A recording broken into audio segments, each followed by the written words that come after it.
The massive screen in the Stellar Assembly's monitoring station lit up with urgent red warnings. The young operator's four eyes widened as he checked the readings again. His hands, each with 3 long fingers, flew across the control panel. After triple-checking the data, he pressed the emergency alert button. Within minutes, the peaceful quiet of the station turned into controlled chaos.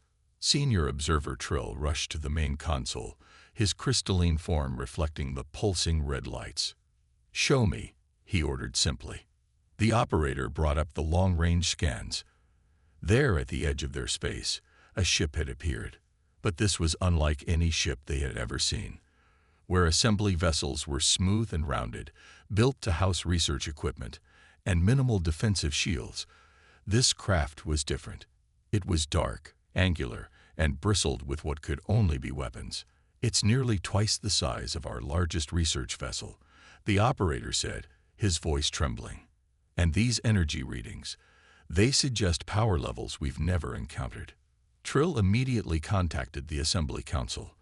The 12 representatives of the member species appeared on separate screens, their faces showing varying degrees of concern.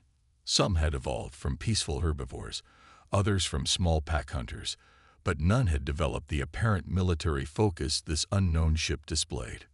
Meanwhile, aboard the HMS Thunder, Admiral Gray stood at the bridge's viewing window, watching the unfamiliar stars. After 6 months of pushing the boundaries of known space, they had finally found something interesting. The ship's AI had detected complex communication signals and energy patterns that suggested advanced civilization. "Status report," Gray called out, his voice firm but calm.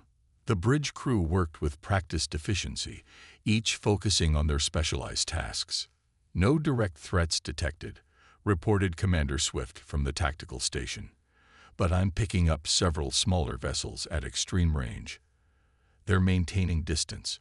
Lieutenant Walker spoke up from communications, her console displaying waves of complex data.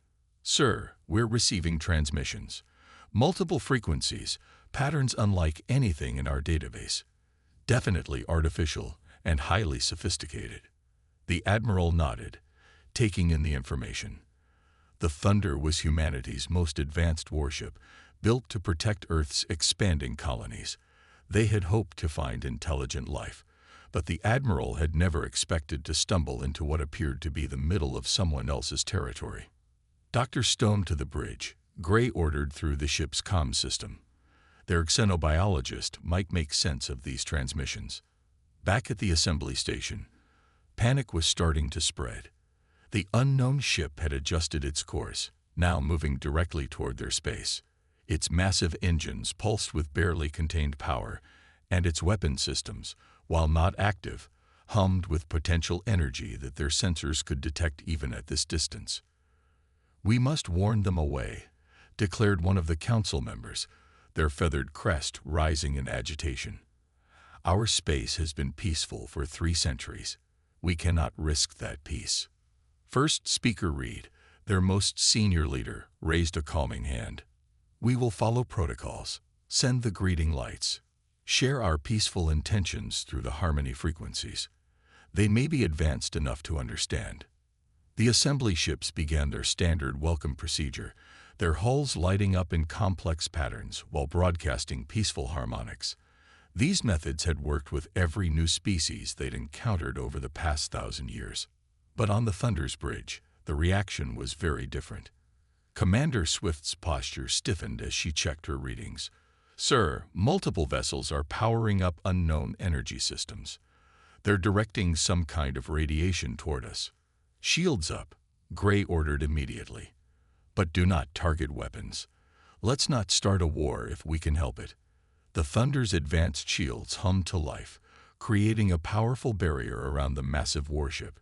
Its defensive systems, the product of centuries of human military innovation, prepared for any possibility while maintaining a passive stance. The assembly observers watched in horror as the human ship's energy fields flared to life. What they saw as defensive preparations appeared to their peaceful society as battle readiness. Their greatest fears seemed confirmed. They had encountered a warrior species. First speaker Reed observed the situation with growing concern. In all their history of peaceful exploration, they had never encountered a species that arrived in their space so heavily armed. The next few hours would determine whether centuries of peace would continue, or if a new age of conflict was about to begin. Deep within the heart of the Assembly's Grand Council chamber, emergency alarms echoed off the crystalline walls. Representatives from all 12 species huddled around the central display, watching the massive human warship with growing unease.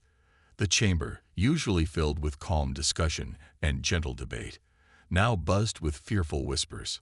First speaker Reed stood tall, his crystalline form catching the light from the emergency beacons. "We must not let fear cloud our judgment," he said, though his own inner lights flickered with concern. "This species, whatever their intentions, deserves a chance to explain themselves." "Explain," burst out Council Member Blur, his gas-based form swirling with agitation. "Their ship is practically made of weapons.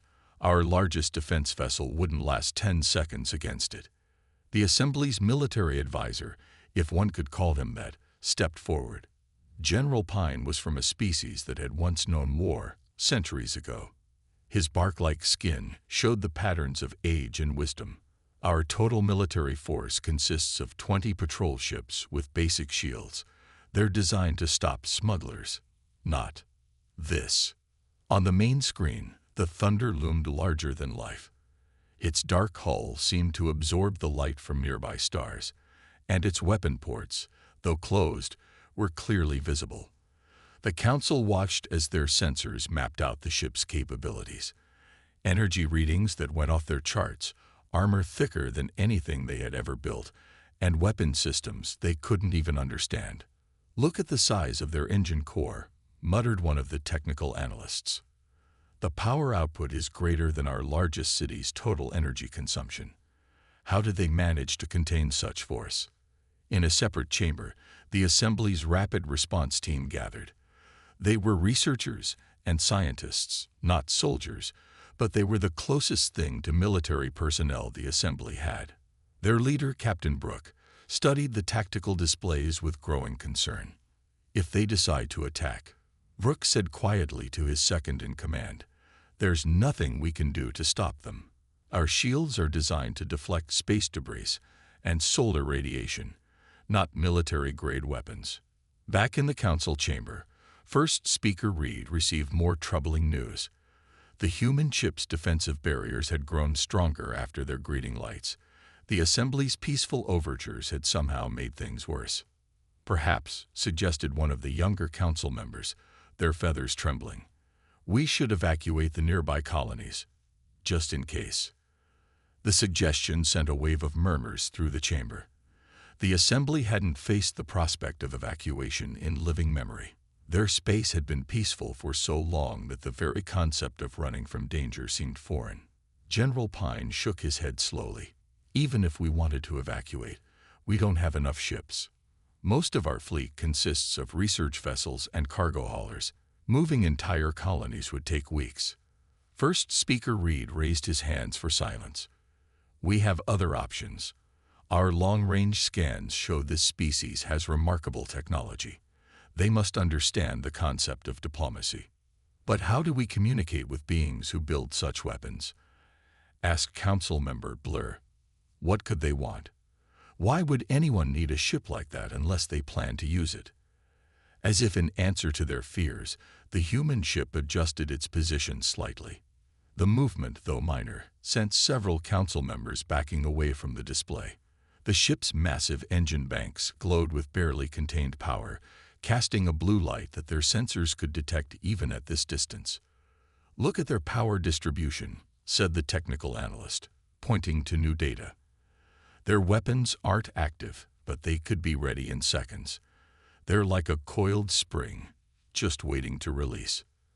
First Speaker Reed studied the display thoughtfully. In all his years leading the Assembly, he had never faced such a challenge. Their civilization had grown soft in their centuries of peace. They had forgotten that the galaxy might contain species who evolved differently, who might see the need for weapons and wars. "We have two choices," Reed finally said, his voice cutting through the fearful murmurs. "We can run and hide, abandoning our homes and hoping they don't follow. Or we can stand our ground and try to understand these beings, terrible as their ship appears. Remember, appearances can be deceiving. Perhaps there's more to their story than we can see." The council chamber fell silent as his words sank in. On the main display, the HMS Thunder continued its slow approach, its very presence challenging everything the assembly believed about civilized space travel. The assembly's greeting lights pulsed faster now, their patterns more urgent. Aboard the HMS Thunder, Lieutenant Walker's fingers flew across her console as she tried to make sense of the alien signals. Sweat beaded on her forehead as she worked, knowing that one wrong interpretation could lead to disaster. "They're increasing power to those energy emissions," Commander Swift reported from the tactical station. Her hand hovered near the weapons controls, not touching them but ready if needed. "The pattern is becoming more complex." Admiral Gray stood at the center of the bridge, outwardly calm, but his mind racing through possibilities. 2 decades of military service had taught him that first contact situations were the most dangerous. One wrong move could start an interstellar war. "Dr. Stone, what do you make of these signals?" Gray asked the xenobiologist, who had been quietly studying the data from a side console. Before Stone could answer, the alien vessels began moving in a circular pattern, their lights creating intricate waves in space. To human eyes trained for combat, it looked disturbingly like they were trying to surround the Thunder. "Tactical, plot us an escape vector," Gray ordered quietly. "Just in case." At the Assembly's command center, First Speaker Reed watched the human ship's reaction with growing alarm. Their most peaceful greeting, the dance of welcome, had caused the massive vessel to shift its position. Its shield strength had increased even further. "They're preparing to attack." Council member Blur's gaseous form swirled in panic. "The dance of welcome has been misinterpreted as a threat." Captain Brooks' voice came through the command center speakers. "First Speaker, their power readings are off the scale. If they open fire," he left the rest unsayed. Everyone knew their ships wouldn't survive a direct confrontation. "Send the harmony signal," Reed ordered, his crystalline form vibrating with stress. "All frequencies, all patterns. It's our last peaceful option." The assembly ships began broadcasting their most powerful peaceful message. The harmony signal, a complex pattern of light and energy that had calmed space storms and soothed hostile creatures, filled the space between the two groups. On the Thunder's bridge, alarms suddenly blared. "Multiple energy spikes," Swift called out. "They're broadcasting some kind of radiation on all frequencies." "Shields at maximum," Gray ordered. "But hold weapons. I want to understand what they're trying to do." Lieutenant Walker's eyes widened as her instruments registered the new signals. "Sir, these patterns, they're incredibly complex, like nothing I've ever seen. But there's something almost musical about them." In the Assembly Command Center, horror spread as they watched the human ship's reaction. Its already formidable shields now glowed with enough power to be visible to the naked eye. The vessel's massive form seemed to bristle, its weapon ports still closed, but now humming with standby power. "We've failed," one council member whispered. "Our most peaceful greeting has only made them more defensive." First Speaker Reed refused to give up hope. "There must be a way to show them we mean no harm. Captain Brooke, move your ships back. Give them space. Perhaps our presence is making them nervous." As the assembly ships began to retreat, the humans saw something very different. Commander Swift straightened at her tactical station. "Sir, they're falling back into a defensive formation. Could be preparing for a long-range attack." Admiral Gray felt the weight of command pressing down on him. Every instinct told him to power up weapons, to prepare for the worst. But 20 years of experience also told him that appearances could be deceiving. "Dr. Stone," he said suddenly, "you've been very quiet. What are you seeing that we're not?" The xenobiologist had been so absorbed in the data that she barely heard the question at first. But when she looked up, her eyes were wide with sudden understanding. "Admiral," she said slowly, "I don't think they're trying to attack at all. These patterns, they remind me of something I've seen before, something from Earth's oceans." Before she could finish her thought, new alarms blared across both fleets. Something else was entering the area, something that would soon give both sides a very different kind of problem to worry about. Dr. Stone rushed to the main display screen on the Thunder's bridge, her excitement cutting through the tension like a knife. "Admiral, these signals, they're almost identical to how dolphins and whales communicate on Earth. The light patterns match the harmonics perfectly." The bridge crew turned to look at her, momentarily forgetting the alarms still blaring about the unknown contact approaching their position. Admiral Gray raised an eyebrow. "Explain." "On Earth, marine mammals use complex harmonics to communicate over vast distances. These aliens," she gestured at the screen showing the assembly ships, "they're using the same principles. The light shows and energy waves. They're not weapons charging. They're trying to talk to us." Lieutenant Walker's eyes lit up with understanding. She quickly adjusted her communication arrays, running the alien signals through a new filter based on Earth's marine life patterns. "She's right, sir. If we analyze it this way, there's a clear pattern. It's a language." The realization spread across the bridge like a wave. The aliens weren't preparing to attack. They had been trying to say hello the whole time. Commander Swift's hands moved away from the tactical controls, relief visible on her face. Meanwhile, in the assembly command center, First Speaker Reed noticed a change in the human ship's energy patterns. The intense shield harmonics had shifted, becoming more rhythmic, almost responsive. "Look," the technical analyst pointed to his readings. "They're modulating their shield frequencies to match our harmony signal." They understood. The assembly council chamber erupted in excited chatter. The fearsome warrior species was actually trying to communicate. Their shields weren't weapons. They were their way of responding to the assembly's peaceful overture. Dr. Stone worked frantically with Lieutenant Walker, using Earth's marine biology databases to create a response pattern. "If we modulate our shields like this," she explained, "we should be able to approximate their communication method." Admiral Gray gave the order, and the Thunder's massive shields began to pulse in a new pattern. Gone was the solid defensive barrier. Instead, waves of light and energy flowed across the shield surface in harmony with the alien signals. In the assembly chamber, First Speaker Reed watched in amazement as the mighty Warship transformed into a beacon of communication.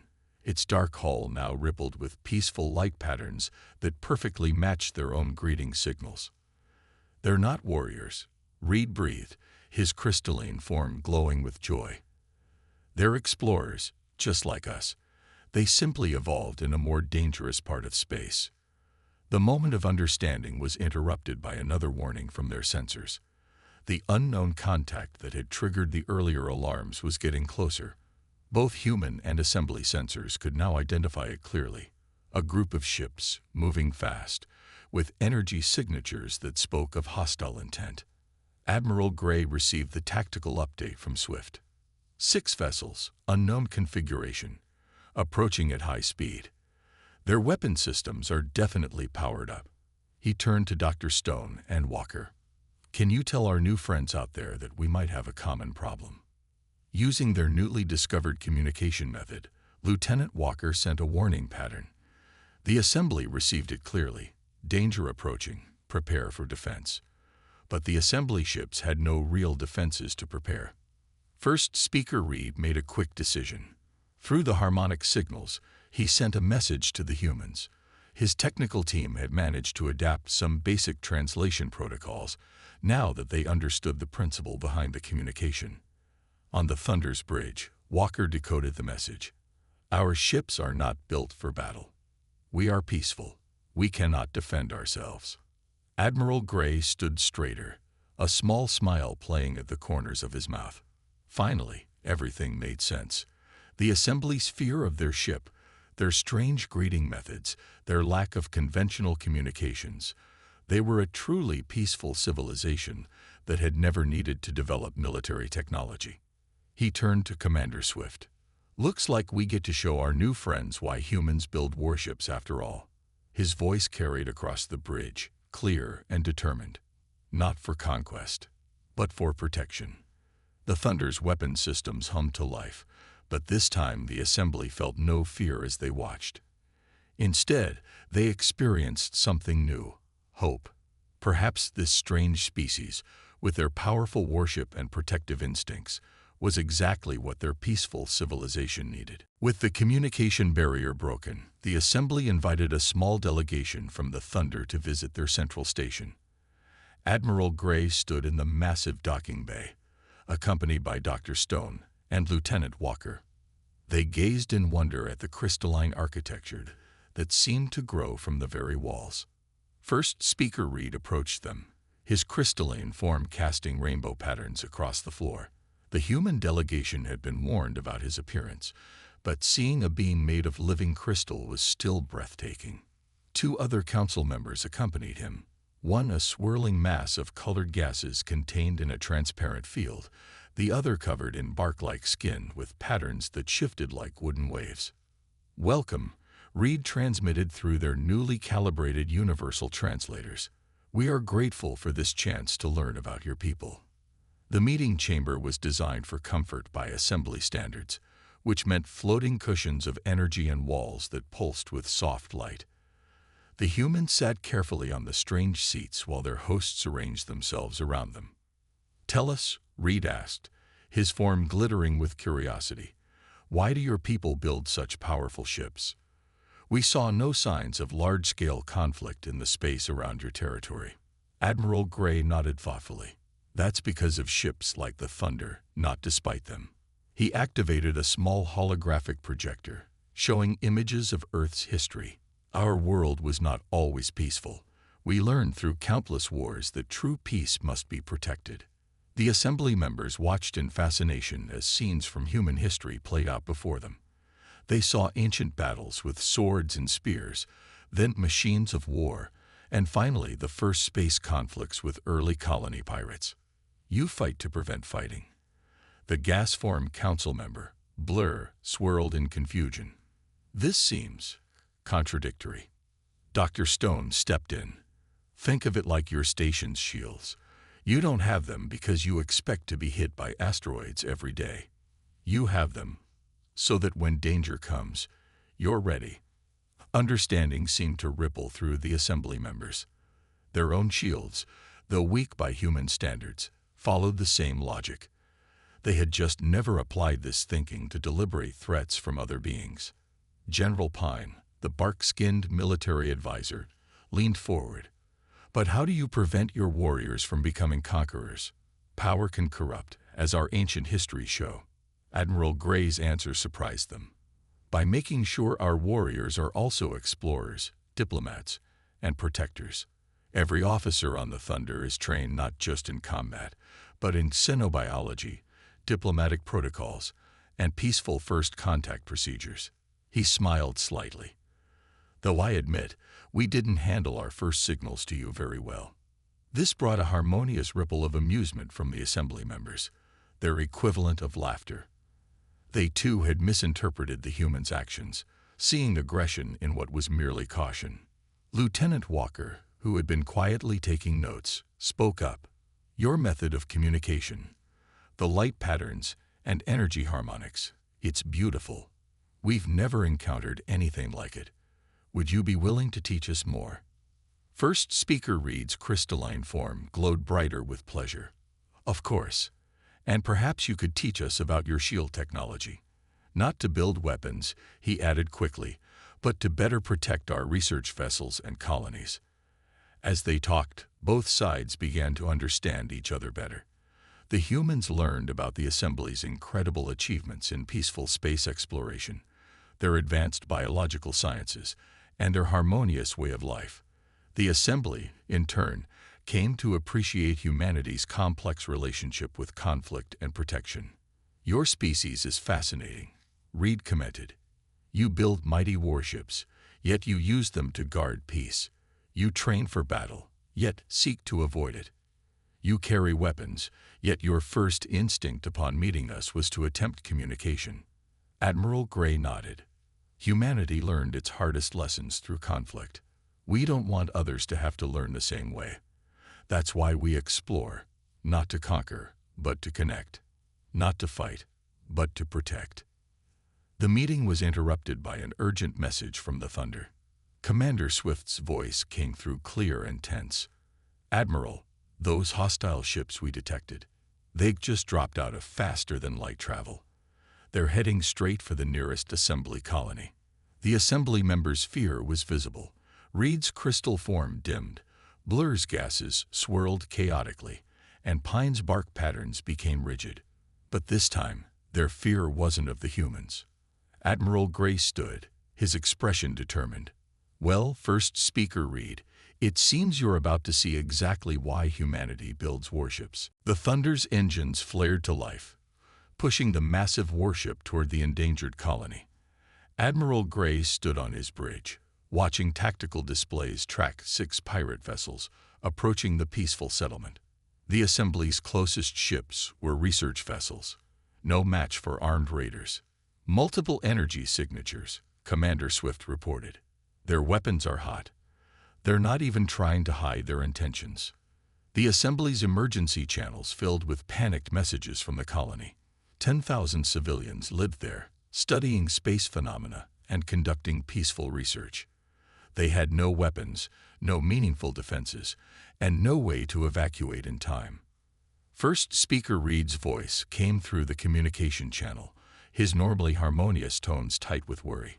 "Admiral, our scans show these are the same raiders who have plagued the outer regions for years. They always avoided us before. We never knew why until we met you." "Because you weren't worth the trouble," Admiral Gray said grimly. "No valuable military technology to steal. But now they've grown bold enough to attack civilian targets." The Thunder's weapon systems powered up, each one designed with the precision of centuries of human military advancement. The pirate ships, now detecting the approaching warship, began to scatter like startled birds. "They recognize our design," Lieutenant Walker noted, monitoring their communications. "They're trying to coordinate a response, but they're panicking." Admiral Gray allowed himself a small smile. "Of course they are. They're bullies who prey on the defenseless. Time to show them what a real warship can do." He turned to Commander Swift. "Target their engines and weapons. Disable, don't destroy. Let's show our new friends the difference between combat and butchery." The Thunder moved with surprising grace for such a large vessel. Its first shots were precise warnings, plasma bursts that crossed the pirates' bows with surgical accuracy. The message was clear: surrender or be destroyed. 2 of the pirate ships immediately turned to flee. The Thunder's targeting systems locked onto their engines, and precise energy pulses left them drifting in space, powerless but with life support intact. "The other 4 are trying to circle around," Swift reported. "They think they can overwhelm our targeting systems by attacking from multiple angles." "Standard containment pattern," Gray ordered. "Show them why that won't work." The Thunder's point defense systems activated, creating a web of protective fire that caught the pirates in a crossfire of their own making. One by one, their weapons were picked off with precision shots, leaving their ships intact but defenseless. In the Assembly Command Center, the Council watched in amazement. They had expected brutal destruction, but instead they saw an art form. The human ship moved like a dancer, its weapons striking with remarkable precision to disable rather than destroy. "Such control," General Pine whispered, his bark-like skin rippling with awe. "Every shot calculated, every move planned. This isn't random violence, it's protection raised to an art form." The last pirate ship attempted a desperate run at the colony, hoping to at least cause some damage before being stopped. The Thunder's response was immediate. A carefully targeted electromagnetic pulse scrambled the raider's systems, leaving it dead in space mere kilometers from its target. "All hostile ships neutralized," Swift reported with professional satisfaction. "No casualties. Minimal damage to their life support systems. They're not going anywhere." Admiral Gray opened a channel to the assembly. First speaker, we've secured the area. These ships are disabled, but their crews are alive. I assume you have some way of dealing with criminals. Reed's response carried a new tone, respect mixed with gratitude. Yes, Admiral. We have rehabilitation facilities. We've just never had the means to capture raiders before. They always escaped, or we were forced to retreat. Not anymore, Gray said firmly. Lieutenant Walker, please transmit the design specifications for basic shield upgrades to the assembly. Nothing weapons grade, but enough to protect civilians from raids like this. The Assembly Council erupted in grateful discussion. The humans had not only protected them, but were offering to help them protect themselves. It was becoming clear why this species built such powerful ships. Not for conquest, but for moments exactly like this. As cleanup operations began, assembly ships approached to take the pirates into custody. They moved with new confidence, knowing that they now had a powerful ally watching over them. The Thunder remained in position, its dark hull no longer a source of fear, but a symbol of protection. 1 week after the pirate incident, the Thunder's crew gathered in the Assembly's Grand Hall.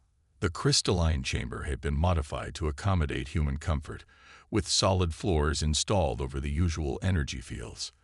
Light danced across the walls in peaceful patterns that the humans now recognized as expressions of joy and welcome.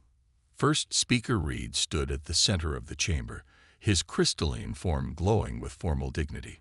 Representatives from all 12 assembly species surrounded him, each displaying their own signs of ceremony. Swirling gases in complex patterns, shifting bark formations, and pulsing biolights. Admiral Gray led his delegation, wearing his formal uniform. Dr. Stone and Lieutenant Walker flanked him, while Commander Swift stood ready with the technical data they had prepared to share. The rest of the Thunder's crew watched through video feeds, not wanting to overwhelm the assembly with too many humans at once. Today, Reed's voice resonated through the chamber, translated perfectly thanks to Walker's refined communication protocols. We welcome not just new allies, but teachers. The Admiral raised an eyebrow at this, and Reed's crystal structure flickered with what humans now knew was their version of a smile. Yes, teachers, Reed continued. We thought we had achieved perfect peace in our corner of space, but we had achieved only isolation. We hid from conflict rather than learning to prevent it. The Thunder's arrival showed us a better way. The Assembly's new defense coordinator, General Pine, stepped forward. His bark-like skin now displayed patterns that mimicked the straight lines of a human uniform. Their first attempt at cultural exchange. Already, our ships are being upgraded with the shield designs you provided. Our research vessels can now travel safely, protected but not threatening. Admiral Gray nodded in approval. The shield designs they had shared were purely defensive, enough to protect civilian ships from raiders, but not the kind that could be modified into weapons. It was a careful balance, one that respected both human caution and assembly principles. And we have learned from you as well, Gray responded. Your harmony-based communications have revolutionized our understanding of peaceful contact. The Thunder's first contact protocols are being rewritten based on your methods. Lieutenant Walker stepped forward, activating a holographic display. It showed the Thunder's new communication array, modified to incorporate assembly harmonic patterns. We found that your light-based language can transmit emotions and intentions far more clearly than our old methods. It would have prevented our initial misunderstanding. The assembly members rippled with appreciation. Their version of applause. Dr. Stone had helped them understand human body language, just as they had taught her about their various forms of expression. First Speaker Reed raised his crystalline arms, and the chamber's walls began to glow with formal patterns. We have prepared a treaty, he announced, not just of peace or alliance, but of symphony. The human delegation watched in amazement as the treaty appeared, written simultaneously in human language and assembly light patterns on the chamber walls. It was elegant in its simplicity. The assembly would share their vast scientific knowledge and peaceful exploration techniques, while humanity would help protect their space and teach them the art of defense without aggression. Humanity will be the 13th member of the assembly, Reed explained, but with a unique role. You will be our guardians, not because we fear you, but because we trust you. You have shown us that strength without wisdom is barbarism, but strength guided by peace is protection. Admiral Gray stepped forward to sign the treaty. As he did, the Thunder's crew watching through the feed stood at attention. This was why they had joined the Space Force, not for war, but for moments like this. There will be challenges, Gray said as he finished signing. Other species may not understand our partnership. They might see your peaceful ways as weakness, or our weapons as aggression. Reed's crystalline form pulsed with confident light. Let them see. Together, we will show the galaxy a new way. Peace made stronger by protection, and protection made wiser by peace.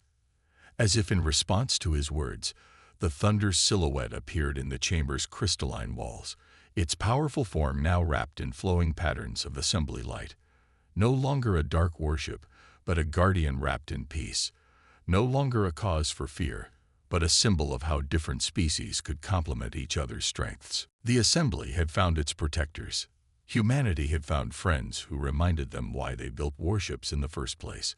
And the galaxy would soon learn that peace didn't mean weakness, not when you had friends who understood the true meaning of strength.